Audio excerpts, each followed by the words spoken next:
chess master Magnus Carlsen, late only 30 secs left. As the stage was set for an epic battle at the 2022 FIDE World Blitz Championship, the spectators eagerly awaited the clash between Grandmaster Vladislav Kovalev and the reigning world champion Magnus Carlsen. Both players carried with them a legacy of exceptional achievements and a reputation for their strategic brilliance.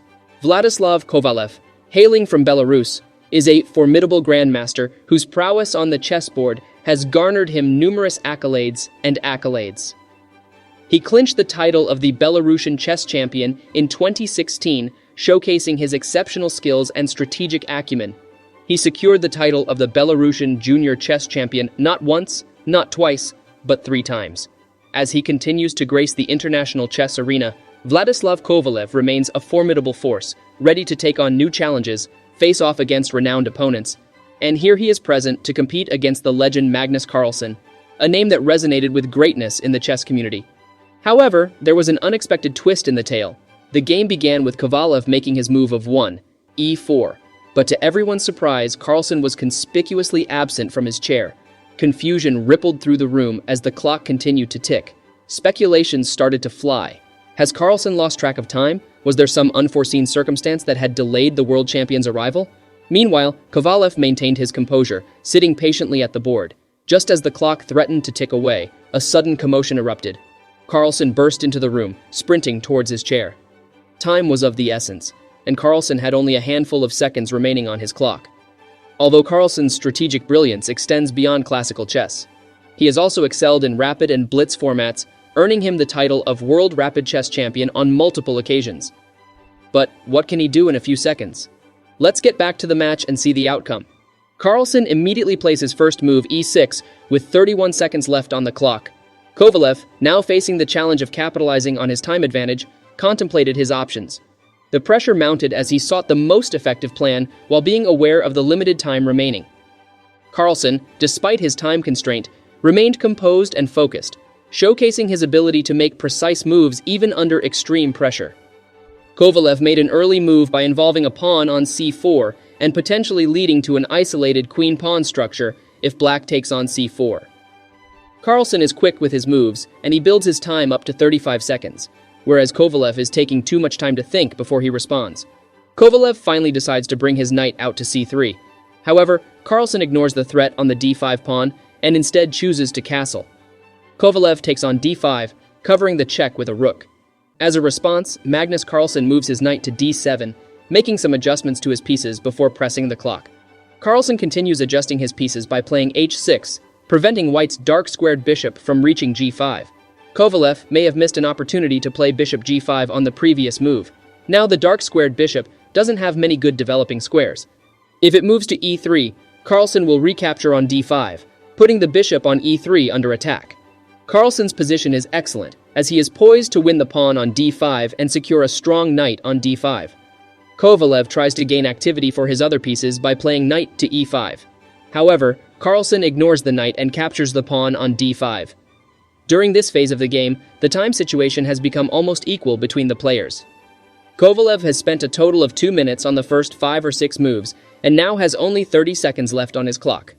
The game is played at a very fast pace, resembling a hyper-bullet game with an increment. Carlsen pushes his pawn up to c6 to protect his knight on e5. Instead of trading pieces on d5, Kovalev brings his queen out to b3, putting more pressure on Carlsen's knight. He threatens to capture on d5 3 times. Carlsen leans back in his chair, realizing the time pressure, and finally begins using the little time he has left. With 15 seconds on the clock, he moves his queen to b6, offering an exchange of queens. Kovalev chooses not to capture the pawn on d5, opting for an exchange of queens instead. Going into an endgame against Magnus Carlsen, where Carlsen has the bishop pair, is not advisable. In the situation where Kovalev is the one who has to make moves quickly due to the fear of losing on time. Meanwhile, Carlsen still has 15 seconds on his clock. Carlsen chases Kovalev's only active piece out of the center, presumably with his light-squared bishop going to either f5 or e6 to secure the isolated queen pawn. Carlsen brings his rook up to a4, attacking the d4 pawn. He continues the pressure by attacking the knight, forcing it into an unfavorable position.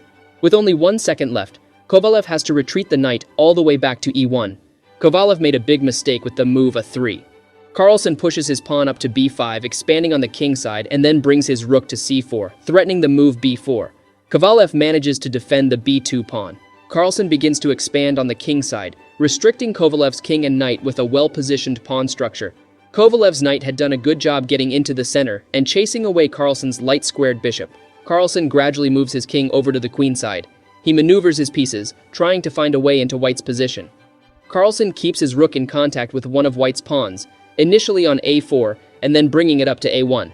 Kovalev's rook doesn't have active prospects, but he plays rook to d1, keeping the gates to white's queenside shut. Carlsen continues to grab space and put pressure on white's pieces, while Kovalev remains somewhat stagnant and brings his king up to d3. There is a moment where Carlsen's bishop almost checks Kovalev's king on d3, but Kovalev manages to avoid it. Carlsen plays a check on b5, driving the king back to c2. King b3 becomes a big threat, as it would win the b4 pawn. Carlsen brings his bishop to c4 just in time, and the king moves up to b1, chasing the rook away. The rook can relocate to h8 or e8, and it attacks the knight. The knight doesn't move, and instead, it takes the bishop. This turn of events looks bad for Kovalev, as Carlsen's pawns on c4 and b4 are strong. Kovalev shakes his head, realizing the difficult position he is in. Carlsen might win this game. Carlsen plays rook to d4, attacking black's pawns, and then plays king to c5. There might be a move like d6 coming up. Carlsen pushes his pawn to b3 and takes the pawn on f3, further solidifying his position and gaining material advantage. In the final moments of the game, Carlsen is up a pawn, and his king is chasing Kovalev's rook off the b-file. Carlsen offers an exchange of rooks with rook to f4, knowing that the resulting pawn endgame would be clearly lost for white due to being down a pawn. Kovalev desperately tries to defend, but he loses the second pawn on g4. Although he manages to pick up the pawn on b3, Carlsen now has connected passed pawns that are advancing down the board. Kovalev tries to set his own pawn in motion, but it is not fast enough and gets blocked by black's rook. At this point, Kovalev resigns from the game. Carlsen's exquisite endgame technique and the remarkable display by the world champion, who started the game with only 30 seconds on his clock. It is a frustrating defeat for Kovalev, while Carlsen adds another victory to his record. This game was a remarkable display of skill, determination, and resilience from both players. Despite the limited time available, Magnus's endgame technique, combined with his time management skills, makes him a formidable opponent even in time-critical situations. Similarly, we have another thrilling game in which Magnus shows his brilliance and rapid chess skills. Magnus Carlsen versus Maxime Vachier-Lagrave. A vibrant chess atmosphere filled the room. Multiple games were being played simultaneously, creating a bustling and energetic ambiance. And as you can see, the Grandmaster Magnus Carlsen is late again. After some time, when Magnus finally arrives and he prepares to play his first moves, Wesley arrives and there was a playful exchange between Magnus and Wesley. He asks Magnus's permission to make the first move, to which Magnus gladly agrees.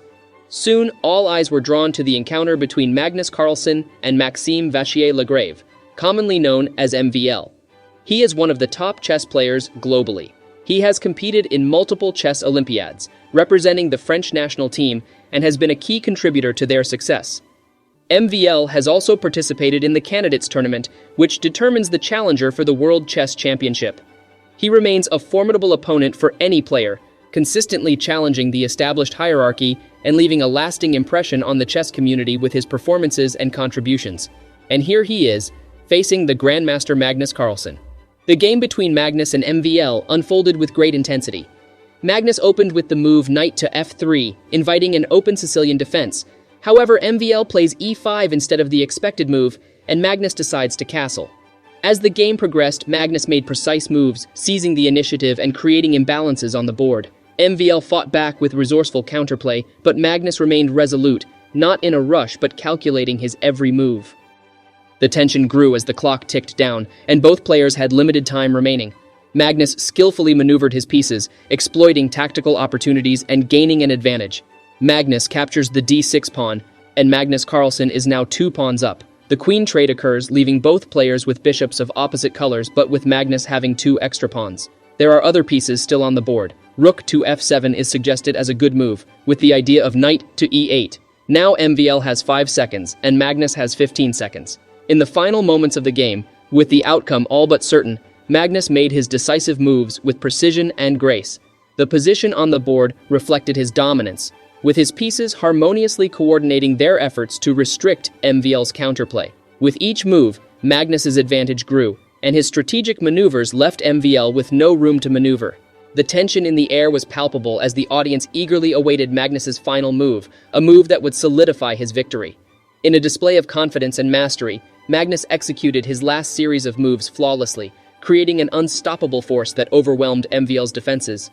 The spectators watched in awe as Magnus's final move materialized on the board, leaving no doubt about outcome.